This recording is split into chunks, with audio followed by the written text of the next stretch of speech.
এইটা ঐক্যমত্য কমিশনই আসলে আমরা আলাপ আলোচনা করে এই সিদ্ধান্তটা হয়েছে। জোট করলেও নির্বাচন করবে দলগুলো যার যার প্রতীকে। আমরা ওনাদেরকে বলেছিলাম, যদিও আমরা এটাকে অ্যাপ্রিসিয়েট করি, ওনাদেরকে আমরা জিজ্ঞেস করেছিলাম যে স্টেক হোল্ডারদের সাথে ডায়ালগ ব্যতীত আরপিওটা তারা এইভাবে সিদ্ধান্তটা নিল কেন।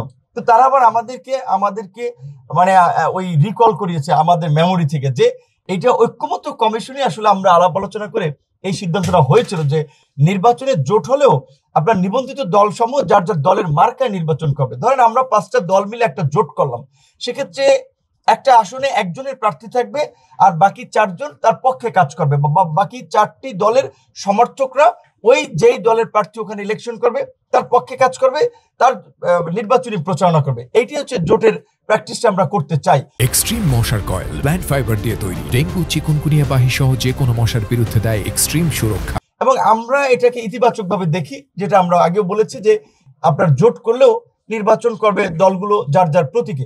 সেক্ষেত্রে হয়তো কিছু কিছু দল বা নেতৃবৃন্দ আপত্তি জানিয়েছে বা জানাতেও পারে, কিন্তু আমরা এটাকে ইতিবাচকভাবে দেখি। এবং নির্বাচন কমিশন বরাবর বলেছে যে জাতীয় ঐক্যমত্য কমিশনের আলোচনায় নির্বাচন কমিশন সংশ্লিষ্ট যেসব সিদ্ধান্তের বিষয়ে একমত হয়েছে সেগুলো ওনারা এক্সিকিউট করতেছেন। সেইটারই অংশ হিসেবে আসলে এই নির্বাচন জোটে করলেও নির্বাচন করবেন প্রার্থীরা যার যার দলের মার্কায় প্রতীকে।